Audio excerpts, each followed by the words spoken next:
Graça e paz, internautas, graça e paz, povo de Deus. Preterismo loquaz. Queridos, este vídeo é a pedido de um amigo meu, pastor Francisco Valdeci de Araújo, um grande amigo, mais de 30 anos de amizade no ministério.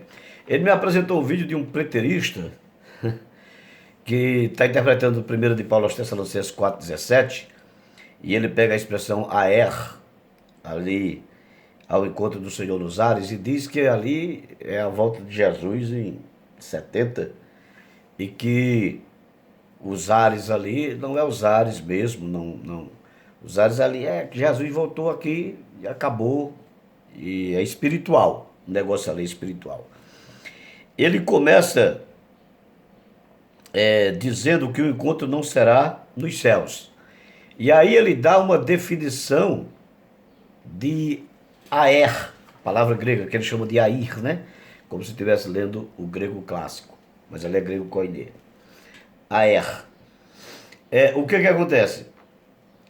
E ele dá uma definição de aer, e nessa definição de aer, ele diz que aer não é os céus. Aer é aqui mesmo, é aqui mesmo. E ele cita alguns textos. Quais textos ele cita? Ele cita o texto de Atos 22, versículos 21 a 23, no qual cita que os inimigos de Paulo ali, os perseguidores de Paulo, revoltados, começaram a jogar suas roupas para o ar. E ali é aer. Ele está vendo o ar? Não é céu não, é o ar, aqui. Primeira coisa, o cidadão se perde completamente já no significado da palavra aer. Veja bem, o maior inimigo da interpretação é a etimologia de palavra. Pegar um significado de palavra no dicionário e sair jogando esse significado nos textos é uma pataquada só. Uma pataquada. O cara vai fazer uma pataquada. Quando eu vejo alguém falando isso, essa pessoa está me dizendo: eu não entendo de interpretação de palavras. Eu não sei o que é semântica, eu não sei o que é usus loquendi, eu não sei o que é estilística, eu não sei o que é sintaxe, eu não entendo de lexicografia, desenvolvimento lexicográfico, sabe? Ele já está me falando isso. Então eu já desanimo com esse tipo de cidadão. Mas tudo bem. A palavra aer, no dicionário, significa a atmosfera inferior. O que é a atmosfera? São os ares, justamente os ares. Essa atmosfera, ela vai até 120 quilômetros de distância, de altura, do nível do mar até lá, a atmosfera, onde se usa a expressão aer, a expressão colocada no texto grego. Então, primeiro, aer não é solo, já começa por aí. Olha o problema só, olha o problema. Eu vou trabalhar o significado da palavra com o cidadão. Aer já não é solo, não é aqui o solo. Aer é espaço, é algo pós-solo, acima do solo, superior ao solo. É o ar. Só que o ar, não no sentido do ar que respiramos. Também hidrogênio e oxigênio faz parte do ar que respiramos. Mas a atmosfera é o lugar onde o ar é mais puro, onde o ar é lá em cima. Paulo usa a linguagem proverbial, que é a linguagem de Atos 22. A linguagem proverbial em 1 Coríntios 4,9, Paulo diz: eis a era lalém. Ou seja, como se estivesse falando ao ar. Falando ao ar, um provérbio. Falando ao ar. O que é falando ao ar? Falando ao algo não visto, algo em vão. Algo em vão. Em 1 Coríntios 9,26, Paulo fala: a era derem. Ou seja, como se estivesse batendo ao ar, está golpeando o ar, dando golpe em vão. Você está golpeando o ar, você não está acertando ninguém, está golpeando o ar. Porque o ar não é o solo, o ar é algo alto, às alturas, uma referência às alturas, à atmosfera, às alturas. O texto de Atos 22, verso 23, diz assim: Tai rimatia kai coniorton balonto eston aera. E as suas vestes sacudindo, lançaram-nas ao ar, isto é, para cima, lançaram para cima. Então, essas figuras de linguagem, esses provérbios, eu vou jogar tudo pro ar, eu vou jogar tudo para cima, vou jogar minhas vestes, jogou minhas vestes pro ar. Você jogou suas vestes pro ar? Não foi só as vestes não, joguei tudo pro ar, joguei minha vida pro ar. Isso são linguagens proverbiais. Isso não está dizendo. O que essas linguagens proverbiais estão dizendo? que é jogar para cima, é jogar para o alto, é deixar de lado, é jogar o voo. Por quê? Porque aer significa a atmosfera. O lugar não é no solo. Então aqui esse cidadão já começa um grande problema. Qual é o grande problema desse cidadão? O problema chega a ser o cúmulo do ridículo da proposição.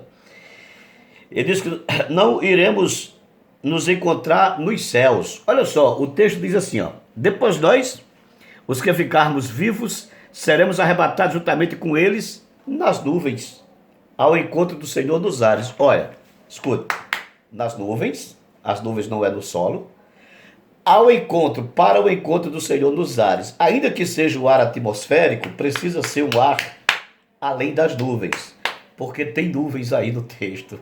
Tem nuvens aí no texto. Precisa ser um ar além das nuvens. Ok? Ok. Então, o que o Estadão coloca o texto de Apocalipse 16, 17, mais um texto falando dessa mesma linguagem. Saiu uma voz do trono. Qual trono? Do trono de Deus, quando jogou aquelas coisas ao ar, para cima, na figura de linguagem. Ao ar, no caso ali, descendo dos ares para a terra. Descendo dos ares para a terra. Mas jogou ao ar, por quê? Porque o ar está acima da terra, está acima do solo. Do solo, entenda? Está acima do solo. Então, nós iremos nos encontrar nos ares. Como? Vamos para as nuvens ao encontro do Senhor nos ares. Então já não pode ser aqui na terra. Já não pode ser aqui na terra. Não obstante a tudo isso, o cidadão, o que ele faz? Ele pega o texto de Tessalonicenses e vai falar que em 70, os mortos se encontraram com Cristo, passaram a viver eternamente. Eles se encontraram com Cristo, encontraram a vida eterna, se encontraram com Cristo. Ali é coisa espiritual. E os vivos também passaram a viver eternamente a partir do ano 70. Uma vida eterna ali espiritual, ali é tudo espiritual. Vamos pegar o texto? Eu vou começar a ler a partir do versículo 14. A partir do versículo 13. E não quero, porém, irmãos, que sejais ignorantes acerca dos que já dormem. Os que já dormem aí é dos que já morreram. Morreram. Essa morte aí é física. É morte física, não é morte espiritual, não. Para que não entristeçais como os demais que não têm esperança. Porque se cremos que Jesus morreu e ressuscitou, a morte de Jesus física e a ressurreição física. Jesus não ressuscitou espiritualmente. Ressurreição física. Ressurreição física. Morte física, ressurreição física. Os que morreram fisicamente, morreram.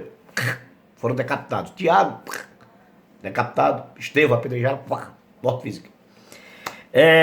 Porque se cremos que Jesus morreu e ressuscitou, a ressurreição de Jesus também foi física, assim também cremos assim também aos que dormem em Jesus, Deus tornará a trazer com ele. Dizemos, pois, isto pela palavra do Senhor, que nós, os que ficarmos vivos para a vinda do Senhor, não precederemos os que morreram. Porque o mesmo Senhor descerá do céu com alarido e com voz de arcanjo e com a trombeta de Deus, e os que morreram em Cristo ressuscitarão primeiro. Ressuscitarão como? Assim como Cristo ressuscitou. Versículo 14 e 13. Ressurreição física aqui. Ressurreição física aqui. Depois nós que ficarmos vivos seremos arrebatados juntamente com eles nas nuvens. Ok, querido? Você foi arrebatado com quem nas nuvens 70? O que morreu? Foi Tiago, decapitado? Você teve com Estevão? Você se encontrou com Estevão? O encontro aqui é físico. Está falando de ressurreição física. Porque está falando de morte física dos que morreram, morte física de Jesus e ressurreição física de Jesus. Não tem nada de espiritual. A menos que de 70 para cá, você tenha se encontrado com os profetas do Antigo Testamento, com Pedro, que foi decapitado no ano 60, 68, 67. Você encontrou com Pedro? Pedro ressuscitou? Você se encontrou com ele? Ô, irmãos, pelo amor de Deus, né? Isso nos deixa sem palavras. Então eu fico imaginando como o ser humano, que é considerado uma raça intelectual, um ser racional dentre os demais animais,